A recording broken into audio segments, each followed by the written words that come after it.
Good morning, good afternoon, good evening, or good whatever, whenever you're listening to this lecture. We are now moving into the next stage, which we're going to be talking about field research, right? We're going to be discussing the powers and the importances and the types of work that we do. So this week we are discussing all things qualitative, right? Field research. That is, we are looking for in-depth recorded information that is not numerical, but rather we are collecting and analyzing rich data, such as field notes, based on observations and qualitative interviews. So as we're moving forward, this is what we're going to be covering, right? So we're going to be discussing all these types of glorious stuff you get to do in that ethnographic research or going out there and we're doing qualitative work, right? Many topics are appropriate for field research, especially when there is not much known about the topic or people you are studying, such as an exemplary study, or if you are wanting to learn anything about a case or a situation and develop a rich, deep understanding of it.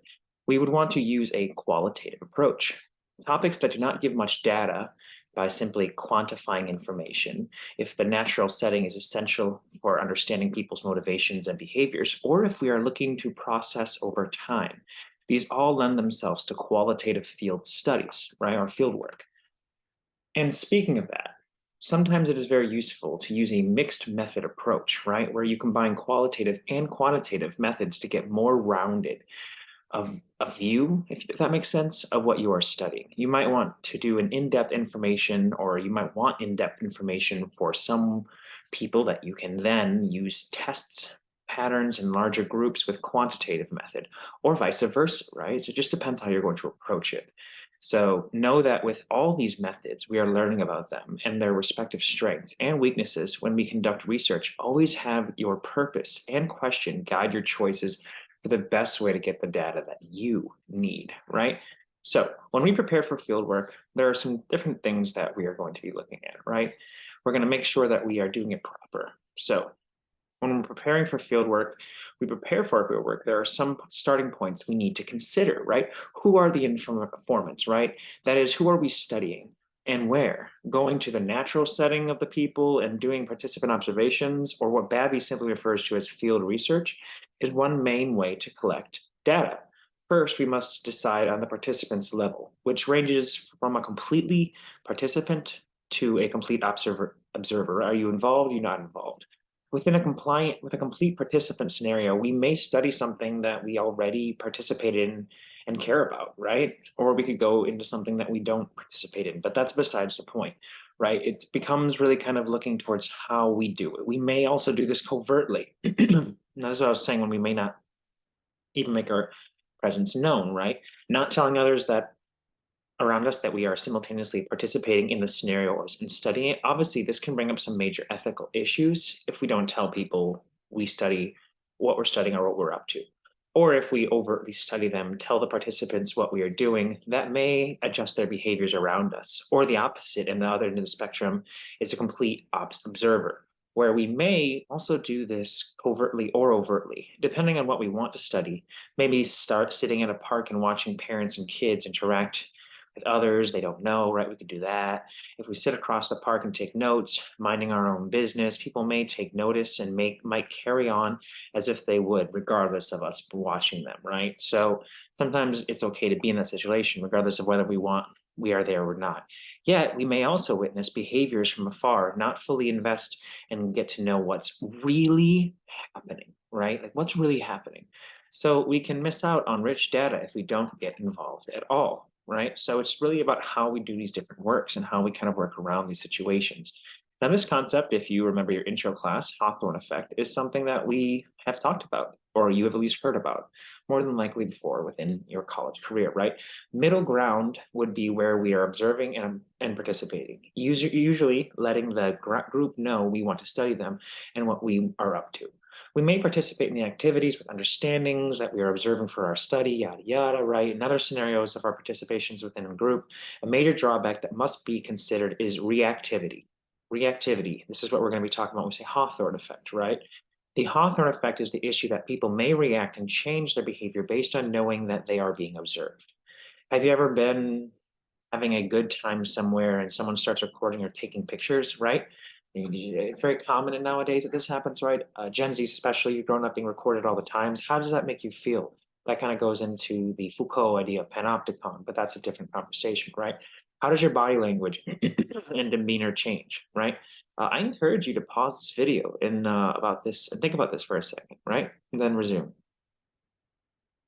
The longer the recording goes on, the less likely you may be to pay attention and go back to your usual self. Think shows like The Kardashians or Love is Blind, right? Or other reality TV shows. Over time, they learn to ignore the cameras, and you can tell when this is most of the time. I'm personally, me and my wife, we watch a lot of shows like The Challenge, and a lot of these people have basically learned to always be on film. To them, it's just a normal day. But if I was on film, I'd try to be overacting, underacting, trying to make sure that my participation or my involvement matches the personification of how I'm supposed to be, right? This happens in the field research as well, that you may have people act, interact, react differently. So there's steps towards avoiding this impact that can help. As you can see on your screen, building rapport is one of the main starting points for any field researcher. Gaining that understanding, that connection, getting approval and buy-ins from people in the study is important for them to feel that they can be themselves, right? We need them to feel natural, or else it's not really observing natural surroundings. It's an augmented situation, and that's different, right? When I would go do observations or focus groups for major organizations to observe the impacts or engagement with the products, I would meet the groups beforehand and gain access. But more importantly, I talked with the sample or the people involved who were in the main focus of the study. If the occasion happened where we were wanting to avoid the Hawthorne effect, exit interviews were given to allow full transparency and not allow for unethical behavior to take place, right? When going out into the field, take small notebooks and a pen. Make sure you're jotting down all your stuff, right? Don't trust your memory, as it will forget details as you witness and participate. A note on this, right? How many of you have stories from high school? How many of you have stories with family? How many times have maybe your friends changed something to involve themselves, right? Like that maybe they weren't as involved in the past. How long until that story becomes your reality, right? Thomas theorem. The truth, someone's subjective understanding is true, whether it's bad or good. My best friend Jameson has inserted him over the years. We've been friends for 20 years. Into many stories that he wasn't a part of, and I have to actually remind myself if it's the real version or the altered version, and something gets a little gray in between sometimes. So think about that. It's kind of fun to think about. So take a sketchbooks or jots, jotting your writings down, right? Like I'm a doodler, so I doodle. While you observe in the field to jog your memory for later. Then fill in the details as soon as you leave the setting so that it's most topical in your brain, right? Uh, Witness testimonies are very, very seldom used in court for this reason, right? Because people change over time where they can be convinced, right, in other ways, right? When observing a setting, record everything. Seriously, things that don't seem important at the time may turn out to be significant, yet realize that most of your field notes will not reflect in your final project. It's just important to capture that moment so that you can understand it, right? Taking such details about the arrangement of furniture or exact descriptors of people you meet, not ending up being important, but you won't know that going in. When in doubt, take note of it, right? Make sure that you're being participatory and looking, right? Make sure that you're gaining an understanding. So this is kind of the same thing we're talking right here on this slide that you're looking at, but this does take practice, as you need to be able to balance observing, participating, and researching all at the same time. Yet with more practice, things get easier to do all at once. Think about when you started a job first, right? Pause this right here, or I'll upload these. These are good for you to take on your research notes. But these are really something to think about. When you started your first job, if you've had a job, remember the tasks that you were doing? Think back to your freshman year. Remember when you were taking notes in class? Do you have a style of notes that you take? Like I said, I'm a doodler. My doodles actually remind me of what the lecture was about, but if someone else looked at it, it would look like complete mumbo jumbo to them, right? So it just becomes how you understand and interpret something. So with more practice, things get easier all at once, like I was saying. There are several strengths to field research, as you can see on your screen, which is often idiographic. That is, we are able to understand what we've studied very deeply. There is also validity because we get to observe what's actually happening, as opposed to a survey where people report their subjective responses, which ties in Thomas theorem, if you don't know that term, right? Subjective reality is true, whether good or bad, right? We can also modify the research as needed, so it's flexible. Flexibility is huge way to gain data, and it's relatively inexpensive because it only takes you and a notebook to get started. So whether it's a moleskin or a legal pad, that's your choice, how much you want to spend, right? You could have a nice one, you could have a cheap one. You could take one from your parents' house. I don't know.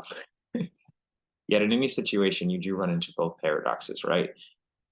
Yet the qualitative data collected are not appropriate for it becomes reality that qualitative data collected are not appropriate for statistical descriptions, and the information you gather cannot be generalized to a larger public because it is not probabilistic study.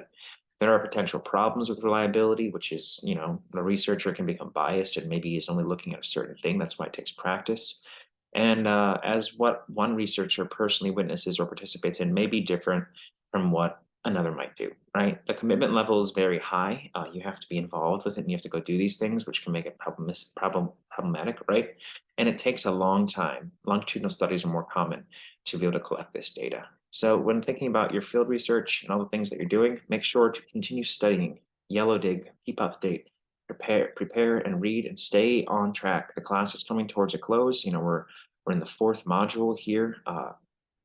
Reality is things are moving quickly.